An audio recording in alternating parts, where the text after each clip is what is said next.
नमस्कार, India TV देख रहे हैं आप। मैं हूं आपके साथ पवन नारा और ये लाइव बुलेटिन आप देख रहे हैं सीधे हाथरस जिला अदालत से। हाथरस में हुई भगदड़ के मामले में बाबा साकार नारायण हरि उर्फ सूरजपाल की मुश्किलें अब बढ़ना तय है। 4 दिन से या कहें कि लगातार फरार चल रहे और पुलिस के रडार से बाहर बाबा की मुश्किलें अब बढ़ सकती हैं, क्योंकि यूपी पुलिस के टॉप सोर्सेज के हवाले से जानकारी मिल रही है कि सूरजपाल भी जांच के दायरे में है। उसको भी जांच में शामिल होने के लिए सम्मन दिया जा सकता है। इससे पहले सूरजपाल की तरफ से आज एक बयान जारी किया गया, जब उसके सेवादार या कहें कि मुख्य सेवादार जिसने हाथरस के इस पूरे आयोजन की जिम्मेदारी ली थी, देव प्रकाश मधुकर को पुलिस ने गिरफ्तार कर लिया है और अब पुलिस देव प्रकाश मधुकर की रिमांड लेकर उससे पूछताछ करेगी। तो 4 बजे की इस वक्त की सबसे बड़ी खबर यह है कि जो बाबा अभी तक राजनीतिक नेताओं के बयान के दायरे और पुलिस के जांच के दायरे से बाहर था, अब पहली बार यूपी पुलिस की तरफ से संकेत दिए गए हैं कि बाबा नारायण हरि को भी जांच के लिए सम्मन दिया जाएगा। और जब उसके मुख्य सेवादार को गिरफ्तार किया गया, उसके बाद बाबा मीडिया के सामने आया और बयान दिया। इसके अलावा इस वक्त की एक और बड़ी खबर आपको बता देते हैं। मुख्य आरोपी और बाबा साकार हरि के राजदार देव प्रकाश मधुकर के साथ 2 और आरोपियों को गिरफ्तार किया गया है, राम प्रकाश और संजू यादव। इन सबको गिरफ्तार करने के बाद यहां हाथरस की जिला अदालत में पेश किया जाएगा, जहां उनका पुलिस रिमांड मांगेगी। हाथरस की इस घटना के मुख्य आरोपी देव प्रकाश मधुकर के अकाउंट्स की भी जांच होगी कि आखिर इस पूरे आयोजन के लिए जिसमें 80,000 लोगों की परमिशन ली गई थी, उसकी फंडिंग कहां से आई। मधुकर को गिरफ्तार करने के बाद यूपी पुलिस ने क्या कहा है, आइए आपको सुनवाते हैं। 1 लाख का इनामिया मुख्य आरोपी देव प्रकाश मधुकर को व 2 अन्य अभियुक्तों राम प्रकाश शाक्य व संजू यादव को गिरफ्तार कर लिया गया। अभियुक्त देव प्रकाश मधुकर को हाथरस की जनपदीय एसओजी द्वारा कल दिनांक 5/7/2024 को देर शाम नजफगढ़ दिल्ली से गिरफ्तार कर लिया गया है। देव प्रकाश मधुकर को इस घटना के बारे में 2 भूमिकाएं उनकी सामने आ रही हैं। पहली भूमिका मुख्य आयोजक के रूप में और दूसरी भूमिका फंड रेजर के रूप में। उक्त भूमिका उक्त अभियुक्त तथा इसके निर्देशन में कार्य कर रहे सेवादार एवं समिति के बंदी की सत्संग के पांडाल के आसपास बैरिकेडिंग, प्रवेश द्वार, निकास द्वार, बैठने की व्यवस्था, पार्किंग में अन्य सुविधाओं की संपूर्ण जिम्मेदारी थी। अभियुक्त देव प्रकाश एवं अन्य सेवादारों द्वारा पुलिस प्रशासन को कार्यक्रम स्थल के अंदर किसी भी तरीके के हस्तक्षेप से रोका जाता था। उक्त कार्यक्रम स्थल पर इनके सेवादार तरह तरह की वेशभूषा में कमांडोज की ड्रेस में सारी व्यवस्थाएं देखते थे। कार्यक्रम स्थल पर किसी भी व्यक्ति की वीडियोग्राफी अथवा फोटोग्राफी करने से रोका जाता था। इस प्रकार उक्त व्यवस्था को सही तरीके से नहीं किया गया एवं प्रशासन द्वारा निर्गत अनुमति पत्र में वर्णित अनेक शर्तों का उल्लंघन करते हुए यातायात व्यवस्था इत्यादि को प्रभावित किया गया। पूछताछ से यह भी स्पष्ट हुआ है कि इनके द्वारा भीड़ को संभालने का कोई प्रयास नहीं किया गया तथा सभी मौके से फरार हो गए।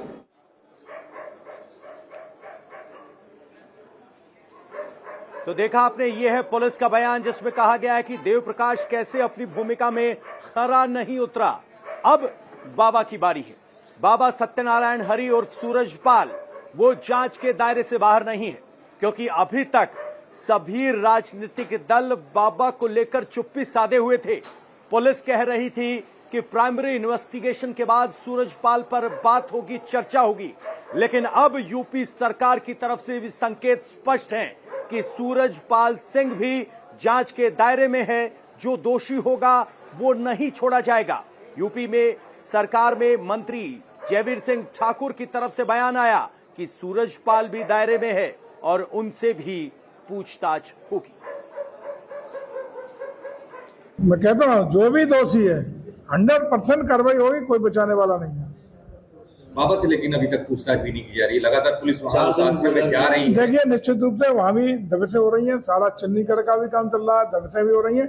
आप इंतजार करिए, अच्छा होगा, न्याय होगा, निष्पक्ष कार्रवाई होगी कोई भी दोषी बख्शा नहीं जाएगा। क्या बाबा दोषी मानते हैं इस घटना को, हाथरस की घटना को लेके जो बाबा? अब ये इस समय हम लोगों की टिप्पणी उचित इसलिए नहीं है कि न्यायिक जांच हो रही है, प्रशासनिक जांच हो रही है, विभिन्न कमेटियां, माननीय मुख्यमंत्री स्वयं घटनास्थल का दौरा कर चुके हैं।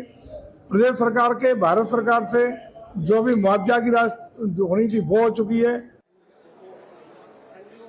तो देखा आपने किस तरीके से न्यायिक जांच चल रही है, लेकिन कोई भी जांच के दायरे से बाहर नहीं है। अब आपको बता दें कि जैसे ही मधुकर की गिरफ्तारी दिल्ली से हुई, बाबा मैनपुरी के आश्रम में प्रकट हो गया। वो बाबा जो पिछले 4 दिन से गायब था, मीडिया की नजरों से गायब था। पुलिस दावा कर रही थी कि हमने बाबा को ढूंढने की कोशिश नहीं की, लेकिन मैनपुरी के आश्रम में पुलिस का पहरा था। और आज 6 जुलाई को बाबा उसी आश्रम से प्रकट हुआ, मीडिया के सामने आया, बयान दिया। बयान में क्या कुछ कहा वो बताएंगे, लेकिन उससे पहले देखिए कि कैसे बाबा फरार होते हुए कैमरे में कैद हुआ। 2 तस्वीरें आपको दिखाते हैं। पहली तस्वीर 2 जुलाई की है। घटनास्थल से 1 किलोमीटर दूर सीसीटीवी फुटेज में बाबा का काफिला वहां से गुजरते हुए दिखा। जब बाबा को वहां से गुजरना था तो सड़क पर रास्ता बनाने के लिए सेवादार लाठी डंडे लेकर तैयार खड़े थे। पहले 18 बाइकों का काफिला गुजरता है, उसके बाद बाबा की गाड़ियां। इसके बाद बाबा की अगली रिकॉर्डिंग दिखाई देती है। पहली रिकॉर्डिंग 1:40 2 जुलाई। उसके बाद 20 मिनट बाद बाबा एटा में अपने काफिले के साथ रिकॉर्ड होता है। वक्त होता है लगभग 2:00 का। इस दौरान तक बाबा को इस बात की जानकारी दी जा चुकी थी कि भगदड़ मची है, कुछ लोगों के हताहत होने की खबर है, लेकिन बाबा ने घटनास्थल पर जाना उचित नहीं समझा, बल्कि बाबा पहुंचा मैनपुरी आश्रम। 4 दिन तक मौन धारण रहा। 121 मौतों पर 4 दिन बाद बाबा ने आकर यहां बयान दिया है। अब आपको बताते हैं कि पूरी कहानी है क्या, बाबा फरार कैसे हुआ। पहली तस्वीर हमने आपको दिखाई वो सिकंदराव के जिस जगह पर यह घटना हुई वहां की है। उसके बाद का आपको एक वीडियो दिखाते हैं। ये वीडियो लगभग 1:41 के बाद के 2 मिनट के आसपास का है। बाबा के काफिले में 12 गाड़ियां थी। वो गाड़ियां जो घटनास्थल पर मरीजों को, घायलों को अस्पताल ले जाने के लिए कम पड़ रही थी, टेम्पो ट्रेवलर में शवों को ले जाया गया और बाबा अपने काफिले की गाड़ियों के साथ भागने में लगे थे। 12 गाड़ियां भक्तों के काम आ सकती थी, लेकिन बाबा ने भक्तों की नहीं, अपने काफिले रौब रुतबे की देखी और अपने आप को बचाने के लिए बाबा भागता हुआ दिखाई दिए।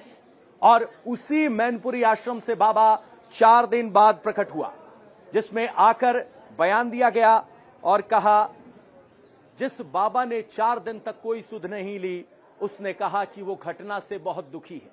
बाबा का वो मन जो 4 दिन के बाद पसीजा, बाबा का वो दुख जो 4 दिन के बाद आया, जो उनके श्रद्धालु उम्मीद कर रहे थे कि बाबा कुछ मदद करेंगे, मदद करना तो दूर, सांत्वना के 2 शब्द बोलने के लिए बाबा को 4 दिन का इंतजार करना पड़ा। और पीड़ितों के परिजनों की मदद एक कमेटी करेगी, बाबा की तरफ से यह ऐलान किया गया। लेकिन इस बयान को सुनने के बाद लोगों के मन में सवाल आ रहे होंगे, वो कमेटी जो इस तरह के जलसे कराती है जहां 125 लोगों की मौत हो जाती है, वो कमेटी मृतकों के परिवारों का ख्याल रखेगी। बाबा ने जो कहा वो आपको सुनवाते हैं। हालांकि बाबा के वजन, बातों का वजन अब खत्म हो चुका है।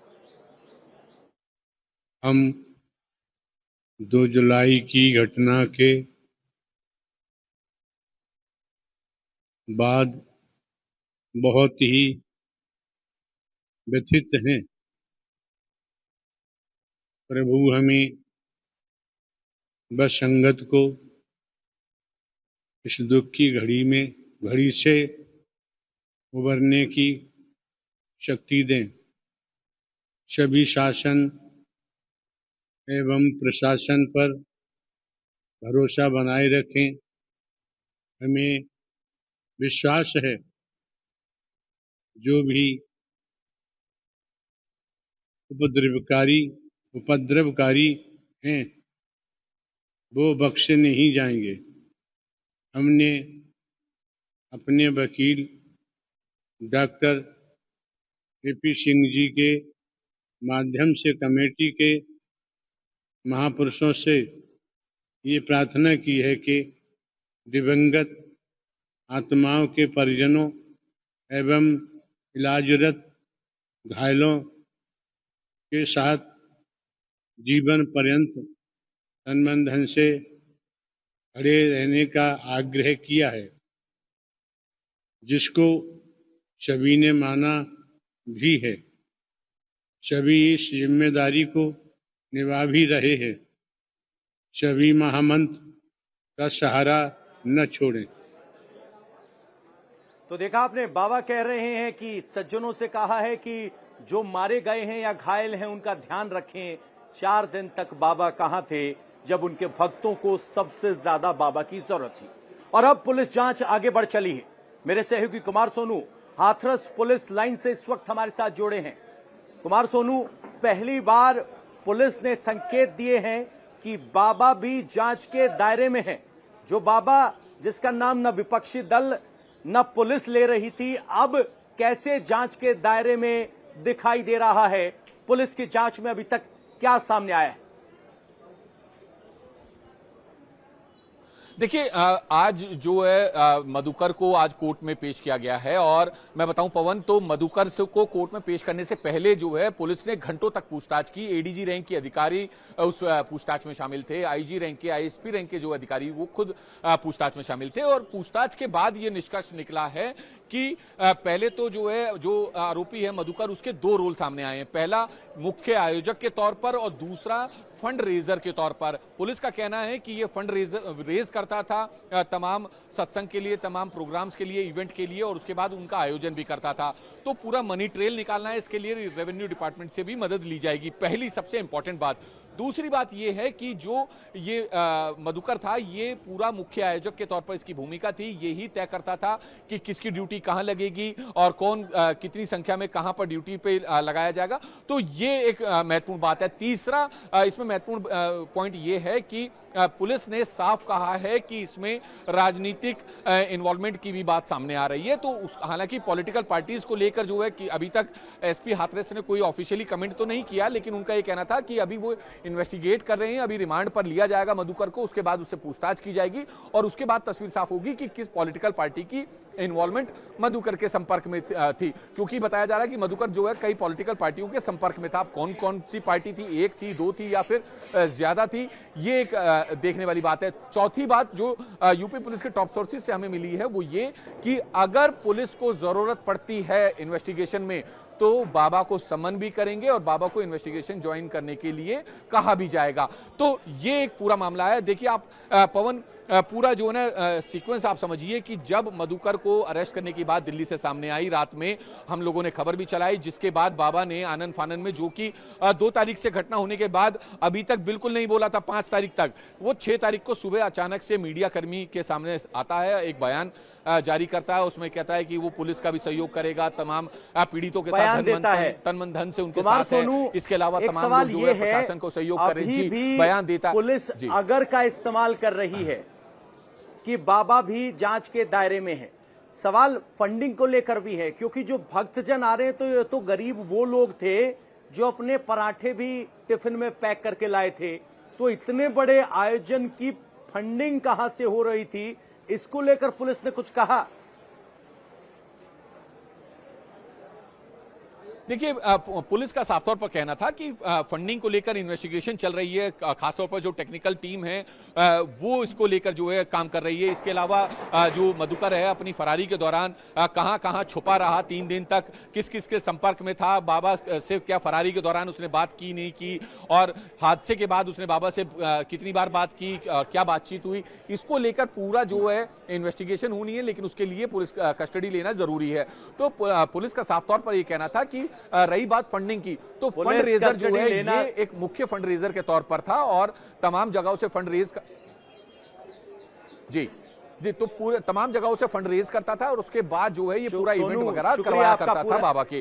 तो अब इसमें बाबा की कितनी भूमिका है, आश्रम। शुक्रिया सोनू इस पूरी जानकारी के लिए। कुल मिलाकर सवाल यह है कि पैसा कहां से आ रहा था, कौन दे रहा था, इस बात पर पुलिस का फोकस है। और अब आपको लेकर चलते हैं मैनपुरी के आश्रम में। बाबा का 5 स्टार आश्रम मैनपुरी में है। 21 बीघे में फैला हुआ है। 12 फीट ऊंची दीवारें हैं, 25 फीट का गेट है, 3 बड़े हॉल हैं और बाबा जहां चहलकदमी करते थे वहां रंग बिरंगे पत्थर लगे हुए। आध्यात्मिक करने वाला बाबा, बात करने वाला बाबा ऐशो आराम की जिंदगी जीता था। मेरे सहयोगी वहीं मैनपुरी आश्रम पर मौजूद थे, जहां पुलिस की भी मौजूदगी है और बाबा भी वहीं से प्रकट हुए हैं। आखिर बाबा का आश्रम कैसा है, गरीब भक्त तो देख लिए, अब बाबा की शान शौकत भी देख लीजिए। हम इस समय नारायण साकार हरि के मैनपुरी आश्रम पर मौजूद हैं, जहां पर मीडिया कर्मियों के साथ साथ पुलिस की मौजूदगी लगातार बनी हुई है।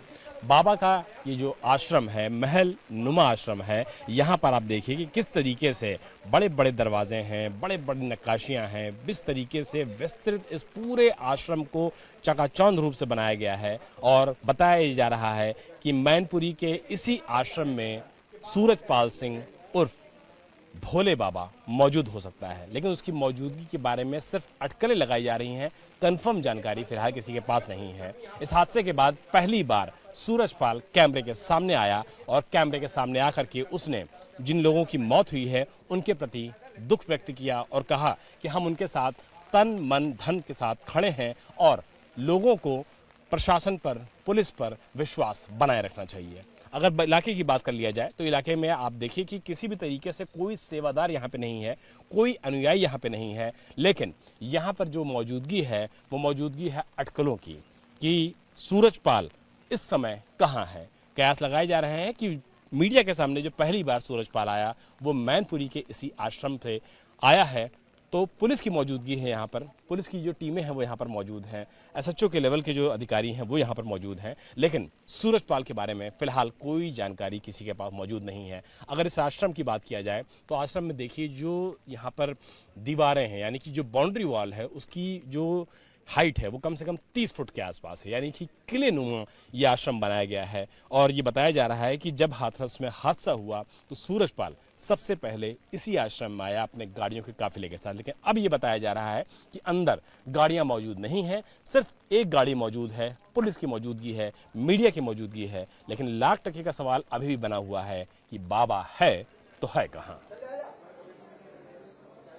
तो देखा आपने किस तरीके से बाबा का महल है।